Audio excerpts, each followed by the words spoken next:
Halo Indonesia, salam NKRI.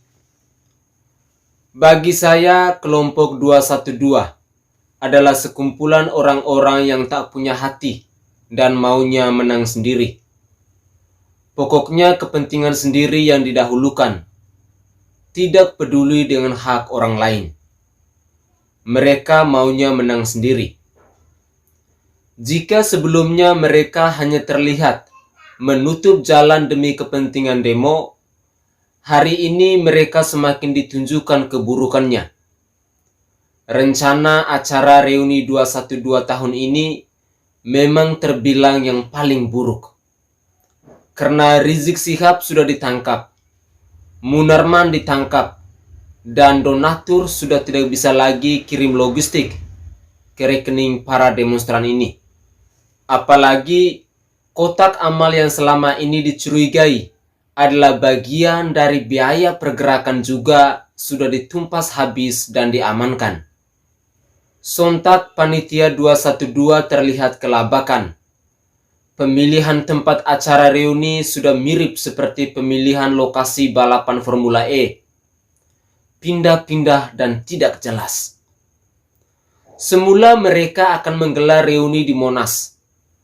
Tapi karena tidak diizinkan dan Monas belum dibuka untuk umum, maka mereka pindah ke Patung Kuda. Tapi di sana lokasinya tidak terlalu luas. Dan di sana pun mereka tidak dapat izin juga. Sebagai antisipasi, mereka menyiapkan tempat yang lebih aman, yakni di pesantren Adzikra. Pesantren ini milik almarhum Arifin Ilham. Pemilihan tempat ini sudah dilakukan dari jauh hari. Meski Adzikra bukan di Jakarta, tapi itu lebih logis dan masuk akal untuk dijadikan tempat acara reuni. Karena memang masa terbanyak peserta 212 ada di Bogor. Mengingat mereka sekarang juga tidak mendapat logistik, tidak dapat bus gratis, tidak dapat amplop dan nasi bungkus, maka kalau diselenggarakan di Bogor, pasti akan menghemat anggaran. Ibaratnya, kalau acara diselenggarakan di Jakarta, masa dari Bogor mungkin akan banyak yang berhalangan hadir. Tapi kalau dilaksanakan di Bogor, mereka lebih mudah datang. Jalan kaki pun pasti sampai. Akhirnya, untuk pertama kalinya, reuni 212 terlihat tidak berdaya. Sampai mereka harus menyiapkan tempat alternatif. Padahal secara isu, mestinya sekaranglah waktu yang tepat bagi mereka untuk berkumpul dalam jumlah yang sangat besar. Mestinya sekaranglah mereka marah dan berdemo besar-besaran. Karena Rizik Syihab sudah ditangkap, Munarman sudah ditangkap, bahkan MUI dihajar habis-habisan oleh Densus 88. Tapi rencana reuni malah terlihat melempem. Tidak ada gairah sama sekali. Tidak semeriah tahun-tahun sebelumnya.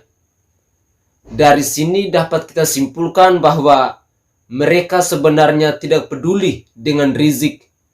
Mereka sebenarnya tidak peduli dengan Munarman atau siapapun itu. Jadi meski semua pimpinannya sudah ditangkap polisi, kalau tidak ada uang logistik, maka mereka tidak akan datang.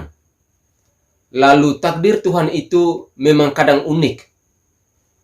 Entah ini kebetulan atau tidak, anak dari almarhum Arifin Ilham, Amer Adzikra, meninggal dunia di usia yang sangat muda, yaitu 20 tahun. Amer meninggal karena sakit liver beberapa hari sebelum acara reuni 212 ini. Sekarang pesantren Adzikra sedang dalam suasana duka.